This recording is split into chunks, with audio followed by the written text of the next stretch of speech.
Paul parked outside his home, 45 minutes early for his surprise retirement party. The cake box sat beside him. I can sneak in through the side door. They'll never know I saw the decorations early. But the house was not empty. Voices drifted from the dining room, too loud for quiet evening conversation. That's Brenda. And Jacob, Christine, Justin, even Henry. Why are they all here? Through the doorway, Paul saw them around the dining table, a legal document sprawled between coffee cups. His will. That's from my home office safe. Brenda knew the combination. They're reading it out loud. And to Jacob, the lake house and all its contents. To Christine, the investment portfolio. Mother, the house is worth twice the portfolio. How soon can we encourage Dad to update that one clause? Paul set the cake box silently on the entry table. His hands did not shake. He simply turned away. Paul walked out the side door and drove away. Inside, his family kept reading. Not knowing he had ever been there, Paul drove slowly toward the outskirts of town. He did not look back at the house. I need to be somewhere alone. A hotel. Anywhere but here. A budget hotel appeared on the right. He pulled into the parking lot without hesitation. The clerk handed him a key card. Room 214. He rode the elevator in silence. The room was sparse and clean. Paul sat on the edge of the mattress, staring at the wall. They were planning to change my will. Christine asked how soon they could do it. Brenda knew the combination. She must have gone into the safe this afternoon. He took out his phone. Attorney Green's name glowed on the screen. She'll tell me my options. I am not letting them steal my whole life. He pressed dial. The phone rang against his ear. He waited for the attorney to pick up. The next morning, Paul waited outside Attorney Green's office before the doors were unlocked. He was led into a conference room. The attorney came in with a coffee and a legal pad. Paul, I cleared my morning. Tell me everything. Last night I found my family reading my will aloud. They wanted to change it. Brenda stole it from my safe. The will had been locked in his home office safe. Brenda knew the combination. She must have taken it that afternoon while he was still at work. Then we can draft a new will immediately. You can remove anyone. Divorce is an option too, though it takes time. Attorney Green opened the original will. She scanned the bequests, her jaw tightening. This leaves your wife and children everything. Who do you want to name instead? Draft the will without them.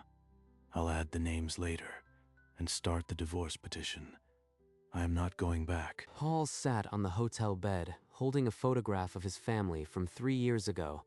His thumb covered Brenda's face. They looked happy then, but when did the greed start? He thought back to 2011, when Brenda had her first affair.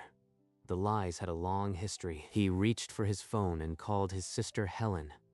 She always listened without lecturing. Helen's face appeared on the screen, her smile a small comfort. Paul, you never call this late. What's wrong? I found them, Helen, Brenda, the kids, Justin, Henry. They were reading my will, planning how to change it. Oh, God. Paul, I am so sorry. What can I do? Just listen. I am taking everything away from them. A new will, a divorce. I am done.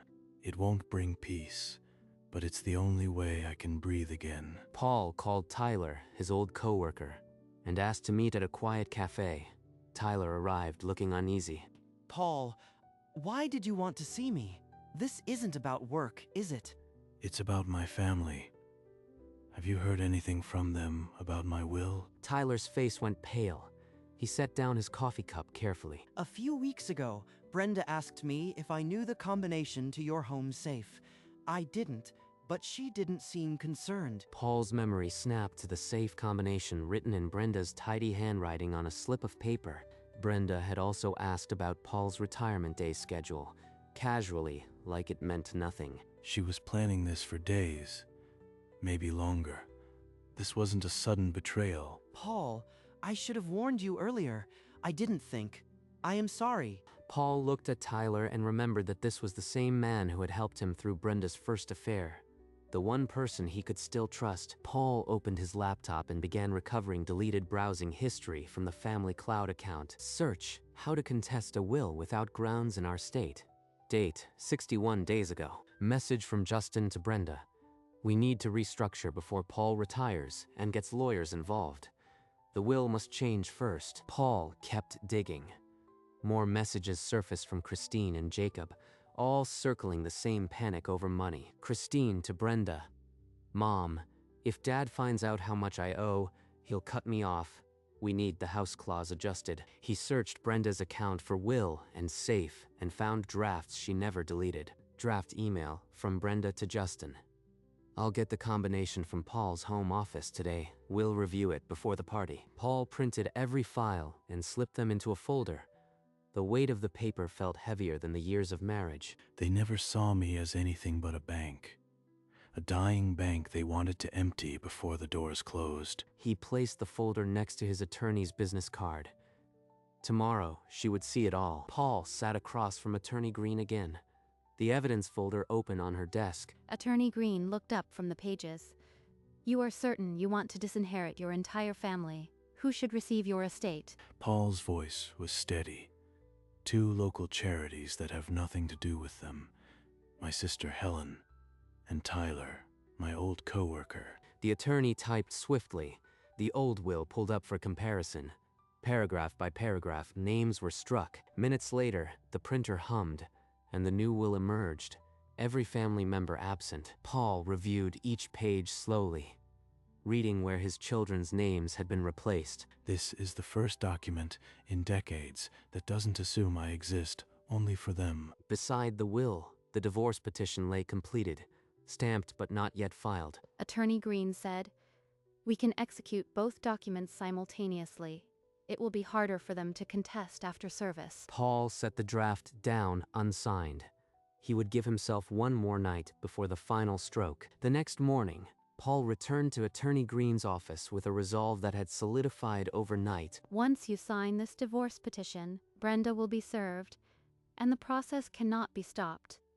Are you ready? Paul picked up the pen and signed without hesitation. The ink seemed to bleed finality into the paper. 32 years of marriage, gone with a stroke of a pen. The attorney submitted the petition electronically. A confirmation screen flashed and the filing was official. Will serve Brenda by the end of the week, along with the new will, once it's executed. She won't see it coming. Paul nodded. A weight lifted and settled at the same time. The relief felt almost painful. He walked out of the office into the afternoon light, a free man with a heavy heart. That night, he circled a date on his calendar, Friday, the day his old life would end and his new one would begin. The divorce petition was filed. All that remained was the service. Paul checked out of the hotel and rented a small furnished apartment across town, paying 6 months in advance. He unpacked his clothes and a few books. The only photo he kept was of his sister, Helen. His phone buzzed with missed calls from Brenda, then Jacob, then Christine. He silenced it without reading. They think I am just late for my own party. They have no idea I know. That evening, he opened his laptop and researched retirement communities in Arizona. A desert, no memories, no people who know the old Paul. That's where I need to be. The next morning, he packed his remaining things into a single suitcase, leaving no trace of his new location. He drove to a mailbox store and opened a private box for all legal correspondence, far from Brenda's reach. That night, the silence in the apartment was louder than any argument he had ever had with his family. I am not hiding. I am reclaiming time. My time.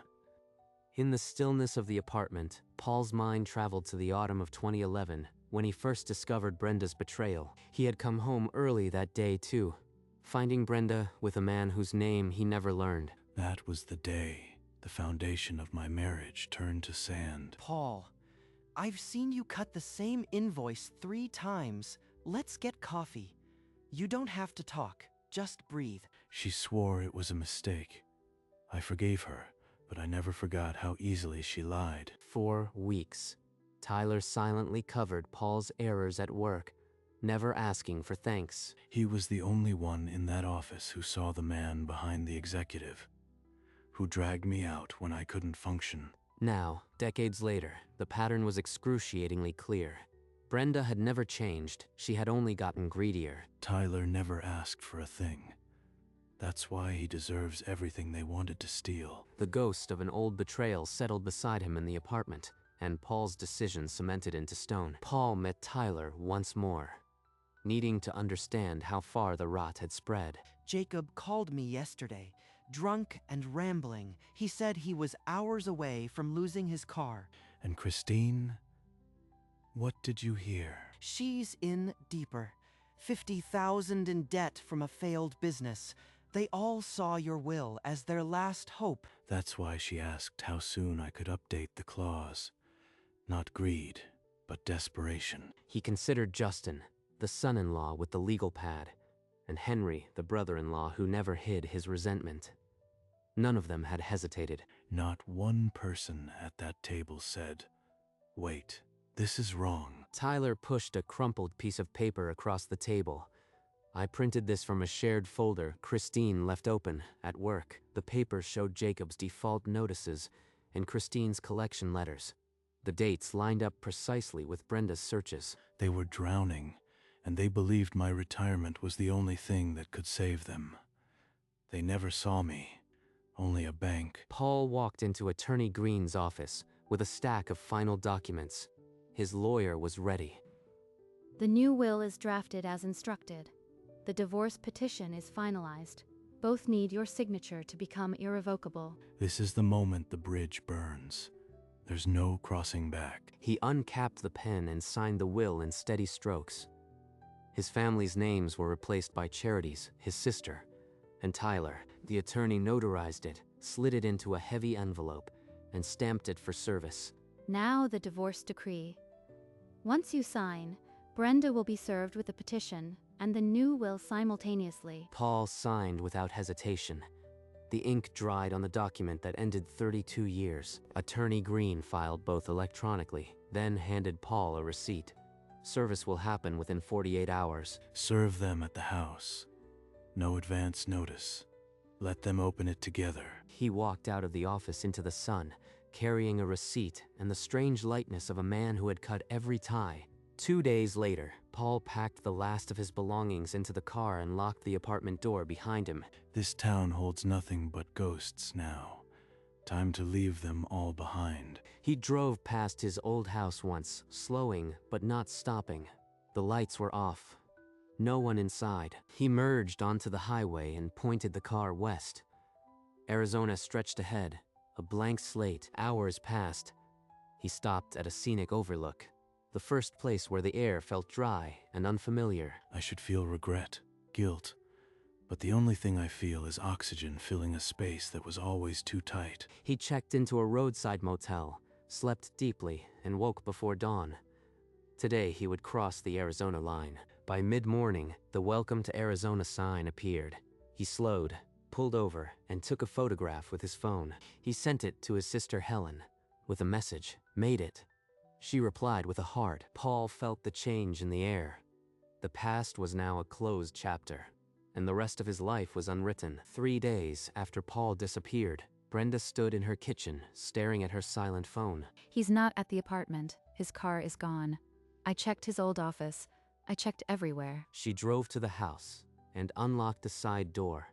On the entry table, exactly where Paul had left it, was the cake box. He was here. He must have walked in while we were reading the will. He heard everything. That's impossible. We would have heard the door. He would have said something. No, we didn't hear because we were focused on our own greed.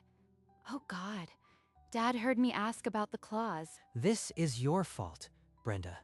You pushed for the party early. You said he'd be at work until 6. Enough. Pointing fingers won't fix this. We need to find him before he talks to a lawyer. They argued for hours, calling his phone, old colleagues, even hospitals. No one had seen him. By nightfall, Brenda sat alone on the couch, staring at the cake box. The surprise party had become a trap, and Paul had escaped. The next morning, the family gathered again, desperation thinning their voices. I called his old office 20 times. He retired and cleared out his desk before the party. No one knows where he went. I tried his email. Deactivated. All the passwords changed. He wiped us out of his digital life too. Enough. We hire a private investigator. Quietly. Someone who won't ask why a grown man vanished from his own family. 3 days later, the investigator called with thin news. He traced Paul to a motel near the highway, then a mailbox rental. After that, the trail died. He prepared for this. He knew we'd search. We should file a missing persons report. Force the police to find him. And what do we tell them? That we read his will behind his back. If they dig into us, we're finished. The argument spiraled into blame again. But underneath the noise, every one of them felt the same cold dread. Paul was gone, and something worse was coming. Paul pulled into the gravel driveway of a modest adobe house in Sedona. The desert stretched quiet and red around him. No mailbox full of bills. No side door where I have to brace myself for another lie. Just silence. He unpacked only what he needed: clothes, a coffee maker, a photograph of his sister Helen. Everything else was dead weight. By late afternoon, he was outside with a shovel, breaking ground for a small vegetable garden, something he hadn't done since childhood. The soil here is stubborn, but given time and attention, anything can grow. Even an old man's peace. He worked until sunset, then sat on the porch with a glass of water, watching the colors smear across the sky. If they could see me now, they'd think I am broken. But I am not. For the first time, I am intact. No guilt clawed at him, no regret. There was only the quiet hum of a life that was finally his own. That night, he checked his phone for the first time in days. No messages from the family. They had given up calling. He turned it off again, placed it in a drawer, and went to bed in a house that smelled of fresh paint and desert air. Late on a Thursday afternoon, a process server climbed the front steps of Paul's old house and knocked hard. Brenda opened the door, still in her robe, and the server handed her a thick official envelope to fix official envelope before walking away. She tore it open and pulled out the first page. The words "petition for dissolution of marriage" leaped at her. Justin. Get over here now. Paul filed for divorce. There's another document, looks like a will. She called Jacob, then Christine, her voice cracking more with each dial. With each dial, within an hour, the whole family stood in her living room. She held up the 2 documents, shaking. The divorce petition and a thick, sealed will. Divorce? What new will? Open it, Mom. The will. Open it first. I need to see if he changed anything. Brenda slid her finger under the seal, hands trembling, and unfolded the pages of Paul's last testament. The family leaned in, breath held. Outside, the sun dropped below the horizon, and Paul's absence filled the room more than any of them. Brenda began reading aloud, her voice thin. The first page removed every familiar name. To my wife Brenda, my son Jacob, my daughter Christine, Justin, and Henry, I leave nothing, not 1 cent. She dropped the page. Jacob snatched it, scanning the substitutions with bulging eyes. He left it all to Helen, to Tyler, 2 charities. Are you kidding me? He gave away millions. He heard me, the night of the party. He heard me ask how soon we could change the clause. He must have updated it within days. While we were looking for him, he was cutting us out. This is my fault, as much as anyone's. I sat there and let it happen. He left me nothing. No alimony, no house. The divorce papers confirm it. The printed names on the page became a mirror. Every one of them saw their own greed reflected back. 22 years of marriage, 32 years of parenting. Paul had written them out of his death and out of his life. This is your fault, Mom. You pushed us to read the will. Now we have nothing. Don't blame Mom. Justin was the one taking notes, pushing us to find loopholes. I only did what I was told. You all wanted a bigger piece of his estate. Enough. I am done with this. The family is already gone. Henry stormed out.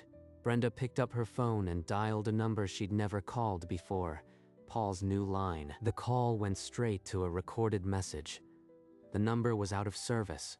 He had disconnected it completely. He changed his number. He probably sold the house too. He's completely erased himself from us. We'll never find him. He doesn't want to be found. Silence swallowed the room. The same table where they had read his will now held only his absence. Paul had not just left. He had dismantled the family from a distance, leaving them only the wreckage of their own greed. 4 days later, the family sat in a cramped lawyer's office, a copy of the new will between them. The attorney they hired studied the document for what felt like an eternity before speaking. He cleared his throat. This will is technically flawless. The signatures are witnessed. The clauses are witnessed. The clauses are unambiguous. There has to be a way. He did this out of anger. Can't we argue he wasn't in his right mind? The attorney shook his head. He updated it methodically, with full legal counsel. A judge will see it as deliberate, not erratic. So we get nothing? The house, the accounts, everything. Jacob opened his laptop, bank account glowing red. He closed it without a word. Brenda stared at the divorce decree, realizing the marriage settlement was also stripped. She would leave with nothing but her clothes. The house would be sold. The proceeds, per the new will, would go to the named beneficiaries. The family had no say. Paul's plan was complete. He had not just left his family. He had erased them from his future, and there was nothing they could do. 6 months passed. Paul's garden in Sedona had grown waist-high, bright against the desert brown. Jacob had taken a job at a hardware store, far beneath his qualifications. Every shift, I remember the lake house we were supposed to inherit. All gone. Christine moved into a one-bedroom apartment, the walls bare. The investment portfolio that was meant for me now funds a scholarship fund. Dad made sure I knew. Justin's marriage didn't survive the pressure. He moved out within a month. Brenda lived alone in a rented condo. Silence, her only companion. In Arizona, Tyler visited occasionally. They'd sit on the patio and talk about nothing important. Paul never asked about the family. He simply existed, peacefully, in the life he'd chosen. The family scattered, broken by choices they couldn't undo.